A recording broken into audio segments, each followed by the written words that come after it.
Bueno, en este audio a repasar algunos conceptos principales de este módulo 4. En principio, es importante que veamos que vamos a trabajar en dos líneas. Por un lado, la expansión de cara a la internacionalización como procesos de convergencia, es decir, tendencias que se van produciendo por acuerdos de gobiernos entre países o bloques de países, y por otro lado vamos a trabajar la expansión en el marco internacional a partir de los procesos de transnacionalización. Primero es importante que vean que si analizamos algunos diarios, el tema de la internacionalización de la educación superior es un tema presente en todos los países, en mayor o menor medida. Aquí tienen ustedes algunos artículos de diarios de distintos países que muestran distintos ejemplos de internacionalización, y los invito a que revisen en todos los casos en qué se asimilan, en qué se diferencian, quiénes promueven estas acciones, con qué finalidades, como una forma de aproximarnos al problema.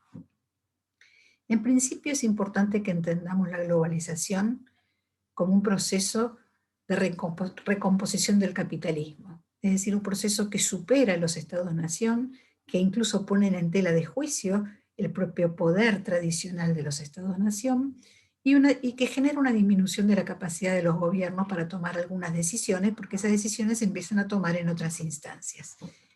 Este proceso es un proceso que no controlamos, es un proceso que se da por el desarrollo de la economía del mercado y la liberalización del comercio, por el desarrollo de la comunicación y la tecnología, por la movilidad de la mano de obra que empieza a moverse a nivel internacional, y por una serie de cuestiones que van generando la idea de que hay que formar un ciudadano global, con derechos ya no nacionales sino globales, y que de alguna forma son la mano de obra para un mercado que ya no tiene fronteras. Esta dimensión es cada vez más compleja y es importante que la podamos entender. En términos educativos, la globalización implica que se generan tendencias y procesos sobre los que tenemos escasa o nula autonomía de control por parte de los países. No son consecuencia de las políticas de los países, sino que van más allá de eso. ¿Qué ejemplos podemos tener?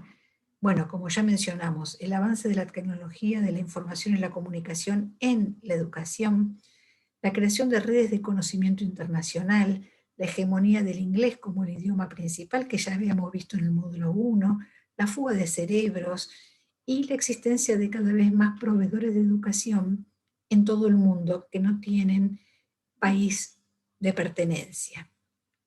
Todos estos procesos, de alguna forma la pregunta es en qué medida pueden ser controlados o al menos orientados hacia objetivos de las naciones y de las instituciones. Y aquí es donde aparece el concepto de internacionalización, que sí implica acciones que bajo distintas formas un país o una institución podrían llevar adelante con el fin de comprender y manejar realidades globales. Significa muchas cosas y por eso es un tema en debate. En realidad el concepto de internacionalización fue cambiando a lo largo de los años. En el último tiempo ha cambiado desde involucrar a procesos cooperativos entre países a procesos más competitivos. Entonces la pregunta que queremos responder es ¿por qué aparecen? ¿Para qué? Estos procesos de internacionalización, ¿qué valores los sustentan? ¿Quiénes son las partes interesadas? ¿Qué consecuencias y resultados generan? Esto es lo que queremos trabajar en este módulo, mirando en cada país cómo se dan estos procesos de internacionalización. Vemos que hay razones de todo tipo, hay razones socioculturales, políticas, económicas y académicas que motivan tanto a los países como a las instituciones a ser cada vez más internacionalizadas. Esas razones pueden ser por identidad cultural y una preocupación por lo intercultural, políticas que excedan a lo educativo por la seguridad nacional, la paz, el entendimiento. También puede haber motivaciones económicas para ser más competitivos por el crecimiento económico, por el mercado laboral, y académica porque, bueno, hay un interés en mejorar la calidad y se entiende que cuanto más internacionalizada es una institución, más calidad tiene. Y aquí están los actores. ¿Quiénes están involucrados en las políticas de internacionalización? Depende del nivel, a nivel institucional, todos los actores de las instituciones, investigadores, estudiantes, profesores, etcétera. A nivel nacional, los gobiernos, los organismos gubernamentales, los movimientos sociales, ONGs de la sociedad. A nivel regional, los bloques regionales, como el Mercosur, por ejemplo. Y a nivel internacional, los organismos internacionales. Y también estos objetivos de la internacionalización pueden estar motivados por el ámbito público o el privado y también con o sin fines de lucro. Nosotros vamos a tomar dos formas específicas de expansión internacional. Hay muchas más, pero vamos a concentrarnos en dos. Por un lado, en los procesos de convergencia, como dijimos, son procesos que están definidos desde los gobiernos, por eso hablamos de un proceso top-down, de arriba hacia abajo, y la transnacionalización, que son procesos más vinculados con lo global, la globalización, con algún tipo de injerencia de los gobiernos, pero que digamos están mucho más asociados al desarrollo de mercado de la educación, y por eso hablamos de procesos que van de abajo hacia arriba. Empecemos entonces con la convergencia. El modelo más claro de convergencia es el modelo europeo, ¿sí? Que la creación del, del espacio europeo que se da a partir del Acuerdo de Bolonia, que seguramente ustedes hayan conocido, escuchado hablar a fines de la década del 90, y que apuntó a generar un espacio común en base a estructuras comunes de titulaciones de una duración específica para todos los países y un sistema de créditos y un mecanismo de aseguramiento de la calidad que pudiera asegurar justamente este espacio común con reglas comunes para todos los países.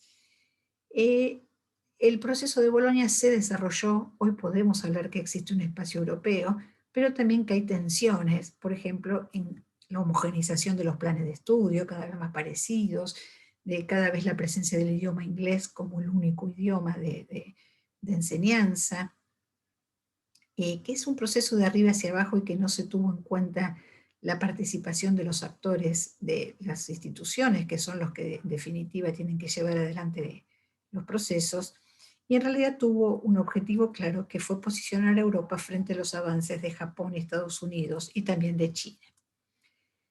El proceso de Bolonia lo tienen acá explicado y además tienen material para que lo puedan conocer. Estableció 4 objetivos específicos. Una estructura fácilmente reconocible de licenciatura, maestrías y doctorados con duraciones similares. El establecimiento de un sistema de créditos que permite la movilidad dentro del espacio europeo. Políticas de promoción de la movilidad con financiamiento de la Unión Europea y también la promoción de la cooperación europea para garantía de calidad, es decir, mecanismos que articulen los sistemas de aseguramiento de la calidad de cada uno de los países para generar un sistema regional de aseguramiento de la calidad. Acá tienen cuáles son la estructura, ¿sí? Un grado, una carrera, lo que se llamaría pregrado para algunos, de 3 o 4 años, siempre pensado en créditos, serían 240 créditos, luego un máster de 1 o 2 años, que luego se complementa con un doctorado, o directamente un doctorado de 3 o 4 años. Esto viene acompañado, como dijimos, de un sistema de créditos, de reconocimiento que permiten medir el trabajo de los estudiantes y asegurar la movilidad. Y por otro lado, un marco de cualificaciones que permite también hablar un mismo idioma en términos de aprendizajes, conocimientos, habilidades, autonomía en cada uno de los niveles establecidos y acordados. En el caso de América Latina, el caso de convergencia que más conocemos es el del Mercosur, que desde 1994 viene trabajando fuertemente en todos los niveles educativos, pero a nosotros nos interesa específicamente para educación superior los acuerdos que se hicieron a nivel de mecanismos de convergencia a nivel de carreras. Entonces ya tempranamente se crea un mecanismo experimental que se llama el MEXA, a partir de la acreditación de carreras comunes. Es decir, que a diferencia de Bolonia, en el caso de América Latina, el eje no estuvo puesto en homogeneizar estructuras de titulaciones, sino en homogeneizar o coordinar mecanismos de acreditación de carreras. No importa de qué forma luego en cada país esas carreras se formen. Ese programa, MEXA, luego fue desarrollado cada vez con más carreras y que luego se transforma en el proceso Arcosur, que es el que existe hasta la actualidad. Acá tienen toda la cronología de cómo se fue dando este proceso de convergencia y hoy podemos decir que son muchas las carreras que entre los países de Mercosur tienen acordados el reconocimiento de títulos que permite la consecución de estudios. O sea que a diferencia de Europa, eso no sirve para trabajar, ¿sí?, en los distintos países, sino para asumir un reconocimiento de estudios y continuarlos en otros países. Bueno, aquí sigue el reconocimiento de títulos y todo lo que yo les comenté. Pasamos a la transnacionalización, que es el otro fenómeno de internacionalización que recién mencionamos y que vamos a focalizar, y que ya tiene que ver aquí con la expansión, a ver, para que quede claro y cómo se diferencia del anterior. Acá no son acuerdos de gobierno, sino son países que extienden su educación superior más allá de sus fronteras. Es decir, se amplía el mercado de la educación superior de forma transfronteriza, ¿sí?, creando sedes o instituciones extranjeras en otros países, lo que se conoce con el nombre de branch campus o carreras gemelas o titulaciones compartidas. Pero eso significa que ya hay otros países y otros sistemas que se instalan de distintas formas en el país al que vamos a llamar anfitrión. Y ese país que extiende su frontera lo vamos a llamar país de origen. Aquí, bueno, también esto es discutido, van a ver en la bibliografía que hay discusiones respecto a en qué medida hay un conocimiento cada vez más universal o es importante un reconocimiento situado en cada uno de los países. Ausencia de regulaciones, porque en realidad estas acciones van de forma mucho más acelerada que las regulaciones que cada país va generando para estos temas. En general, bueno, aquí está la definición, ¿no?, de lo que es una universidad extranjera en otro país. Sería una operación fuera de su territorio de una institución de educación superior mediante una empresa conjunta en la que hay una institución local o anfitriona y hay una institución proveedora, ¿sí? En general, bueno, hay mucho trabajado sobre esto, hay informes que ustedes haciendo clic aquí los pueden conocer, hay países que son pioneros, por ejemplo, entre países anfitriones, es decir, que son los que reciben, los Emiratos Árabes son los que más se han desarrollado, hay ciudades universitarias en donde están asentadas universidades de todo el mundo, y entre los países de origen o proveedores, el que predomina es Estados Unidos. Hay un texto que ustedes tienen para leer también que habla de cómo fue evolucionando este modelo de transnacionalización. Al principio empezó por la financiación de la universidad de origen, es decir, un país o una institución quiere extender su oferta en otros países y entonces se traslada, crea una sede, financia y a partir de ahí ofrece la educación y recibe a cambio la cuota de los estudiantes. Esto después se fue complejizando y en general hay muchos países que lo que han apuntado es a generar acuerdos entre el gobierno local que puede estar interesado en tener una formación superior que no puede generar de manera propia, entonces genera acuerdos con gobiernos extranjeros para que bueno, pueda desarrollarse una universidad extranjera en ese país y que, bueno, esto es uno de los modelos que más se han desarrollado, que son, digamos, con financiamiento, pero con acuerdos entre los dos países, el anfitrión y el país proveedor, ¿no? Esto en general sucede en países que quizás no tienen la capacidad de generar de manera propia y por eso necesitan un impulso con instituciones del exterior. Finalmente, lo que también se está desarrollando mucho ya directamente es crear instalaciones que puede proveer una empresa o un gobierno para atraer proveedores, ¿sí? Es lo que decía antes, las ciudades universitarias. Se crean espacios en donde directamente el gobierno anfitrión es el que financia ese traslado de instituciones, creando infraestructura y equipamientos de alto nivel, porque en realidad no tienen la capacidad del capital, digamos, académico necesario para crearlos de manera propia.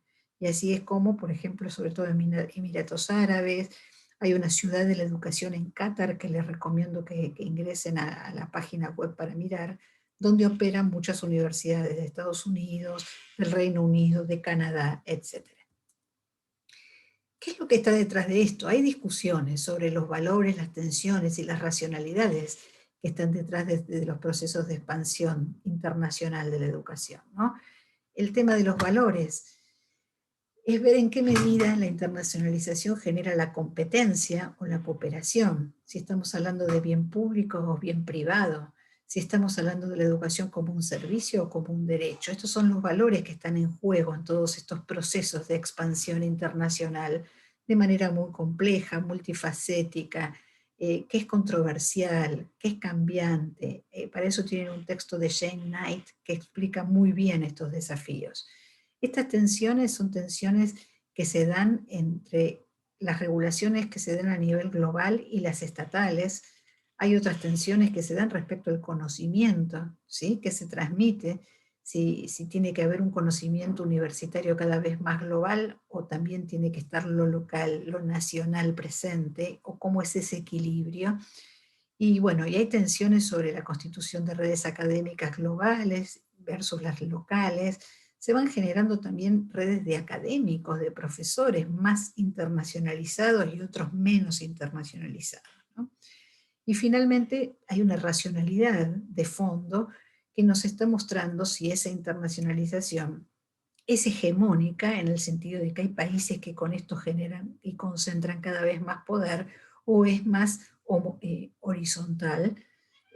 Y también si la internacionalización es exógena, o sea que no está originada por un interés de quien recibe, sino que está originada por el que envía, y en ese caso, bueno, también puede ser más mercantil o más solidaria. Esto es lo que está detrás de todos estos procesos, y hay una serie de preguntas que de alguna forma cierran un poco este módulo, porque justamente a mí me interesa que haya más preguntas que respuestas cerradas, ¿no? ¿Cómo aseguramos, si ya estos procesos se están dando, cómo aseguramos calidad en un marco transnacional?